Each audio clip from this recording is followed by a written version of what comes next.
Bryan Kohberger's mental health records released. We are taking a look inside the mind of the confessed killer who's now trying to take back his guilty plea. What did mental health professionals see when they spent hours with Kohberger behind bars? Kohberger is serving 4 life sentences at Idaho's maximum security institution, and adjusting to life on J Block has not been easy for him. He has filed grievances about missing fruit from his meals and inmates taunting him by yelling through the vents. Those grievances appear to have waned in the months since Kohberger arrived at one of Idaho's toughest prisons. But now Kohberger wants to withdraw that guilty plea that resulted in him being sent to prison for the rest of his life. Had Kohberger gone to trial for the murders of Maddie Mogan, Kaylee Gonsalves, Ethan Chapin, and Xana Kernodle, and had he been found guilty at trial, his lawyers were prepared to call several experts to the stand as they begged the jury to Overall poor, though with moments of fleeting acknowledgement when explicitly challenged to consider his role in certain situations. That is not a line from a sentencing memo. That is a clinical psychologist describing the self-awareness of a man who pleaded guilty to stabbing 4 University of Idaho students to death. Bryan Kohberger now wants to withdraw that guilty plea, and the document he hopes will save him may be the very document that buries him. Think of this report as a mirror held up by the defense team itself. They paid for it. They commissioned it. They believed it would humanize their client. Instead, that mirror reflects something else entirely. A man pacing back and forth in a holding room, insisting the entire forensic evaluation stop immediately because he had to urinate. No negotiation, no delay. Everything had to cease. Dr. Orr noted many of her observations about Kohberger in a chart, and she noticed some odd behavior for sure. One involving Kohberger's insistence on stopping what they were doing so he could use the restroom. Dr. Orr wrote, multiple instances of pacing back and forth, waiting for correctional officers to retrieve him from the conference room when Bryan abruptly had to use the restroom. During these instances, Bryan communicated his perception that it was very urgent, that the urge to urinate crept upon him, and that he was concerned he might not make it while waiting for jail staff. On these occasions, Bryan provided no indication prior to such urgency that he needed to use the restroom. And Dr. Orr noted that Bryan Kohberger didn't have great self-awareness. Dr. Orr wrote next to insights, overall poor, though with moments of fleeting acknowledgement when explicitly challenged to consider his role in certain situations. Before we go deeper into what the documents actually show, make sure you are subscribed to Trial Theory Unsealed, because we do not just cover the story, we follow the evidence. The report is signed by a credentialed neuropsychologist, not some fly-by-night expert. Dr. Orr diagnosed Bryan Kohberger with the following: autism spectrum disorder level 1 without accompanying intellectual or language impairment, attention deficit hyperactivity disorder, combined presentation in partial remission, obsessive compulsive disorder with absent insight, avoidant restrictive food intake disorder, or ARFID. Now, ARFID is an eating disorder. The Cleveland Clinic defines ARFID as a disorder that causes a person to limit the amount of food that he or she eats. It is not the same as simply being a picky eater. Now, what causes ARFID isn't known, but the clinic says it could be the result of anxiety, fear, genetic changes, social, cultural, and environmental influences, or even trauma. She diagnosed Kohberger with autism spectrum disorder, level 1, without intellectual or language impairment, attention deficit hyperactivity disorder in partial remission, obsessive compulsive disorder with absent insight, and an eating disorder called avoidant restrictive food intake disorder. Those are real diagnoses, but here is the problem for Kohberger. A diagnosis is not an excuse. A disorder is not a defense. And a personality pattern is not a get-out-of-prison card. His own family told the evaluator that Bryan does not always notice when his behavior directly upsets others and does not understand why people are upset. His mother described underdeveloped social skills. His sister noted literal thinking and an overfocus on details. These are not symptoms that prove he did not understand his guilty plea. They are symptoms that explain why a jury would have found him dangerous. generally goal-oriented, but often his thought processes appeared over-inclusive. At times, he insisted on telling a more elaborate build-up to his main point. He could be disorganized, but generally circled back to his point and told me if he interrupted his trajectory, insisting he be able to continue. I mentioned that Dr. Orr also spent time talking with Kohberger's family. Dr. Orr wrote, regarding daily living skills, Bryan's mother also identified underdeveloped social skills and limited pursuit of typical leisure activities in everyday life compared to what is typical for age. Slight differences relative to age were also noted in the way in which he takes initiative or lack thereof in work activities, e.g. attitude at work, following instructions. And Dr. Orr wrote about the family's feeling that Bryan didn't really have the ability to see how his own behavior impacted others. She wrote, family members also consistently reported limitations in Bryan's self-awareness and ability to monitor his own behavior, particularly for impact on others. For example, all family members acknowledge that Bryan doesn't always notice when his behavior directly upsets others and does not understand why people are upset. And that is where the irony becomes inescapable. The mental health records released in his post-conviction motion contain multiple redactions, entire black boxes of information the public cannot see. But what remains visible is damaging enough. The evaluator wrote that Bryan monopolized conversations, insisted on elaborate buildups to his main points, and interrupted his trajectory by insisting he be allowed to continue. She wrote that he attempted to begin tasks early, turned pages himself, violated rules, and rushed through tasks. Read that again. Rushed through tasks. Now apply that observation to the crime scene itself. Investigators said the homicides happened within a compressed window of time. The killer entered, killed 4 people, and vanished into the night.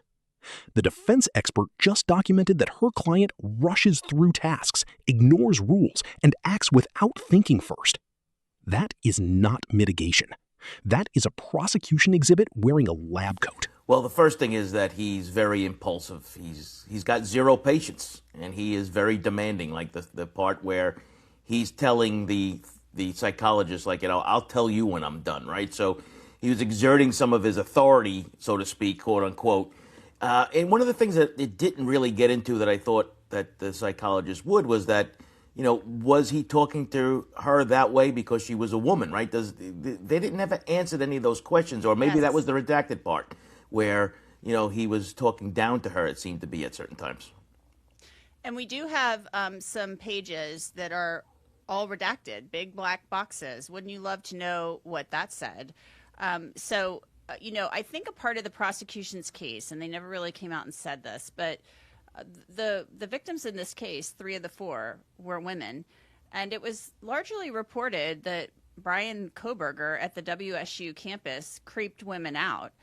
He made them uncomfortable. It seemed that he did not have a good relationship with women, despite the fact that he had a very close relationship with his mother and appeared to have a good relationship with his older sisters. So this is a guy who struggled to develop good relationships with women. That is a key here, I think. Was he treating these evaluators differently because of their sex? Right. That was one of the first things I was thinking of as I was reading this, and I was looking for little tidbits here and there that could give us a clue into that. When you read this whole document in its entirety, well, you can of it anyway, I believe this would have definitely helped the prosecution's case a lot more than it would have helped the defense. I mean, it showed somebody who, they said, does things without thinking, is basically very impulsive. Let me ask you the question that reframes this entire story. If a person spends years studying criminal justice at the graduate level, if that same person sits through a detailed plea colloquy and answers yes, yes, yes over and over again, and if that same person later claims he was too mentally impaired to understand what he was doing, where does the truth actually live? Yeah, apparently. I mean, the first thing I saw was I was glad to see that the psychologist was licensed while she was doing this, because we've seen in other cases where it might not be the case. But the issue that comes down to is that this is also the things that law enforcement looks for. Those hand gestures, like for instance, I speak with my hands a lot. And when you're talking to somebody who does that, they're showing a lot of different kinds of movements.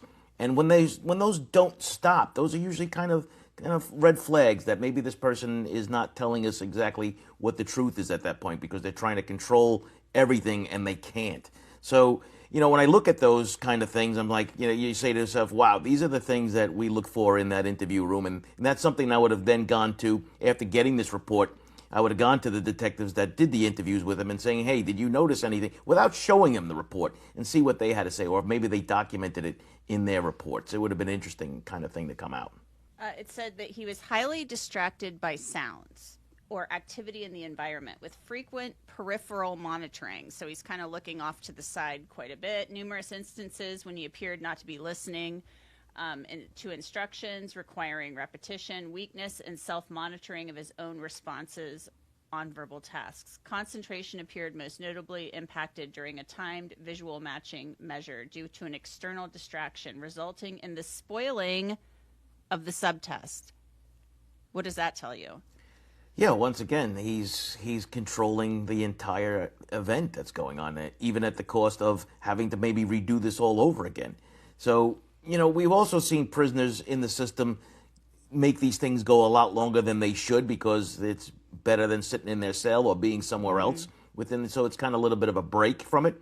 But then again, you turn around and you say to yourself, he exhibits things about wanting to end things right away and saying that he's going to tell you when it's over and all the other stuff that goes along with it. So there's a lot of conflicting things that come out of this report. And I'm sure that the psychologist was frustrated at certain times too.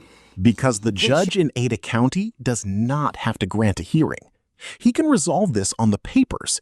And those papers contain a lethal contradiction. Kohberger wanted control. He wanted control over the evaluator. He wanted control over the clock. He wanted control over the narrative. But control is not the same as confusion. And that is the phrase we need to keep returning to. Control is not confusion.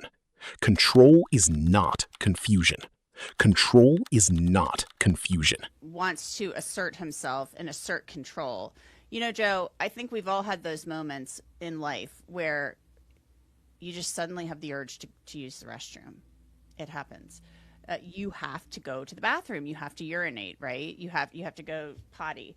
But there is a specific instance in here that the doctor noted, and I think she did so intentionally, because she talked about how he said he had to urinate during this evaluation, and he was insisting that no, he had to go right then and there. Everything had to stop. Everything had to cease, because it just crept up on him, and he had to go to the bathroom. Like, no ifs, ands, or buts.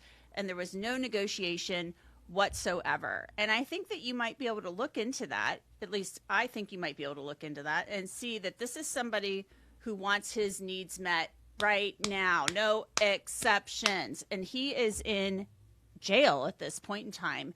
And you don't always get to say what you want to do. Like, you don't get to dictate what you're doing when and where. I mean, if you're in your jail cell, you get to use the toilet because there's a toilet in there. But you don't necessarily, when you're in a room with an evaluator, get to say, I have to go now and I have to go now. It's almost like I'm in control, not you. Right, yeah, you stole my thunder a little bit there, because I was going to say, in prison, you have no freedom of movement. You do what you're told. You go to the bathroom when you're told, when you're outside of your cell, and all those other things. You have to ask permission to do everything. So for him, it was maybe, all that pent-up emotions that he's been dealing with while he's in jail, sitting in the cell, and now he's, trying to exert his power again and go back and try to see if he can regain some of his thought processes on how he wants to handle things. But a former death penalty prosecutor said it plainly. Probably nobody outside of lawyers understands a criminal trial better than a graduate student in criminal justice. Kohberger was not a man who failed to understand the proceedings. He was a man who believed he could beat them. I was going to ask you if you thought that maybe he was intentionally trying to drag this out because he felt he was, as a PhD student, somebody who was finally getting to talk to somebody who may be on his level, who may be able to really speak to him and understand him. And as you said, it's better than sitting in a cell. Yes, it happens all the time. So when you have a situation where you're going to get out of your cell and you can extend this as long as you want because nobody is really going to put a time limit on it, and it's just a quick kind of vacation, so to speak, away from his normal everyday routine. So, I mean, yes, I would definitely think that he extended this certain sessions longer than he should have. But the issue that comes down to is that the therapist, the psychologist, is trained to be patient and let this thing take its course. And, you know, when they document inside that it was, you know, basically ruined certain aspects of the test, it becomes more difficult for them, and that they either have to make the decision if they want to do this over or not. So, and if you think back, Anjanette, remember there was a situation where he was being so far harassed, you know, through the vent system and all that other stuff. It kind of makes sense with his auditory stuff going on that this is really starting to bother him. And maybe one of the reasons why we're back talking about this case, because he's trying to get this overturned. As a clinician, though, a clinician would be hip to this. This is what they do. They evaluate people all day. And obviously you have clinicians of different, you know, strengths and weaknesses. We're all human beings at the end of the day, no matter what alphabet soup we have at the end of our names. But I'm thinking the clinician can identify these things. They know when somebody is trying to play them. Well, I'm sure, just like detectives do. So it's the same kind of situation that you're dealing with when somebody is telling you the truth, when somebody's trying to give you a different line of story. And I'm sure that they would have, if she was on the stand, they would ask her about the questions that you ask, because all these things are really important when you're doing your investigation. The type of question, whether it's open-ended or close-ended, trying to get to a specific location or a time event is really important aspect. And psychologists, they do this, they take a much deeper dive than we do as cops. So it would have been, to me, it would have been actually pretty interesting to see where this headed. And when the evaluator noted his impulse control deficits, she did not say he was incompetent. She said he was impatient. Impatience is not insanity. Rigidity is not a legal defense. And a man who paces because a guard will not open the door fast enough is a man who still believes his urgency should command the room. Yeah, well, I mean, the fact of being a caged animal, right? Being in a zoo, what does the animal do when he's he has high anxiety and everything else, just paces back and forth in their cage. This is somebody who is trying to exert his power again and his authority and his control. And remember, this guy was, you know, in a classroom. This guy was teaching students. And we know that there were several complaints about the way he treated the students in those aspects. So once again, he was in a position of authority. He was looking to be a police officer or getting into law enforcement or the criminal justice PhD program. He's looking for a place where he can exert some of his authority. And it didn't work out for him quite as well as he planned.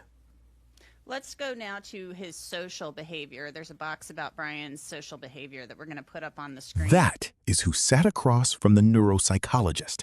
That is who now asks a court to undo a plea he voluntarily entered. Even though creative writing is not taught in law school, some lawyers are really good at creative writing, and particularly the lawyers who have very little chance of winning, they have to be good at creative writing. So what I imagine is going to happen in this post-conviction relief process is that I think there's a lawyer who's been assigned. This was originally Kohberger's own filing, and now he's got a lawyer to help him. It's the job of that lawyer now to creatively apply these facts and somehow make out the notion that somebody suffering from the lowest level of autism possible, but yet was a graduate student in criminal justice, didn't know anything about the court proceedings, was completely tricked by all the lawyers and the judge, and ought to get another shot at a trial. I don't think there's much likelihood of it happening, but it's the job of lawyers to try the best they can for their client. You know, he's got several diagnoses going on here, and let's look through these diagnoses that Dr. Orr who's a neuropsychologist. She has great credentials. I mean, they did not get just some fly-by-night person to come in to evaluate him. His lawyers went and got a good expert. And she said, yes, as you mentioned, that he did have autism spectrum disorder level 1 without accompanying intellectual or language impairment, attention deficit hyperactivity disorder combined presentation in partial remission, obsessive compulsive disorder with absent insight, and then he's got this eating disorder where he restricts certain types of foods that he will eat. I'm assuming that's why he was vegan, and his obsessiveness with the veganism. I'm thinking maybe they're going to say he just was obsessing. He was obsessing. He's got OCD. He's got, partial ADHD. He's just sitting around and his head is just spinning about going to death row, one-way ticket to death row, being in this small cell. And he just thought, I have to do this. His family said he could not see how his behavior impacted others. The evaluator said his insight was overall poor. But here is what no one can answer. If Bryan Kohberger truly believed he was innocent, why did he stand in open court and say he was guilty? You mentioned I've prosecuted death penalty cases. When I prosecuted Sean Great, the serial killer Sean Great, I was cross-examining the psychological expert trying to get Sean Great to not get the death penalty. It was unsuccessful, but the question that came to me when I read his report, and it said that he suffered from attention deficit disorder, I looked at them in front of the jury and said, is that what my grandma used to call ants in your pants? And I got a little laugh out of the jury, and I meant to, because that's a ridiculous notion that something about that you can't pay attention very long somehow relieves you of culpability for murders. Mind you, I've been to grad school, I've taught grad school. You cannot make it through grad school unless you can read the material. And so Bryan Kohberger had enough attention span to be able to read graduate level material. But is he malleable and coercible? I guess that's the question. Yeah, probably not. The best case we have in this is the Atkins versus Virginia case out of the U.S. Supreme Court. And then there they were looking at what then was called mental retardation, now it's called developmental disabilities, with very low IQs, people who just don't understand what's happening. That's not true in this case. Bryan Kohberger is not a well-adjusted person. But the standard for not being held criminally culpable or not being able to understand what's happening around you is much higher than he's suggesting.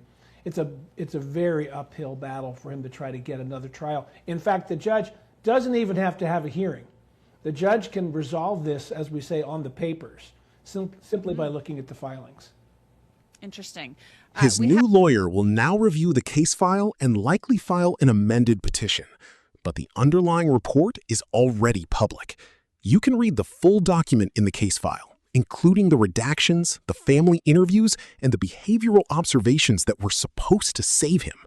The question I want you to answer in the comments is simple. After reading this report, do you believe Bryan Kohberger was confused about his guilty plea? And under comprehension, this is something you touched on, Dr. Orr said, appeared intact, no evidence of difficulty understanding me.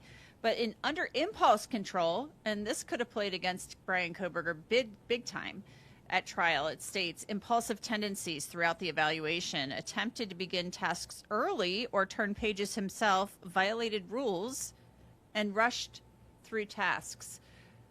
If I'm the prosecutor in this case, I think I would have showed the jury, I would have maybe questioned Dr. Orr on this and shown how everybody said these homicides couldn't have been committed in the time period they were.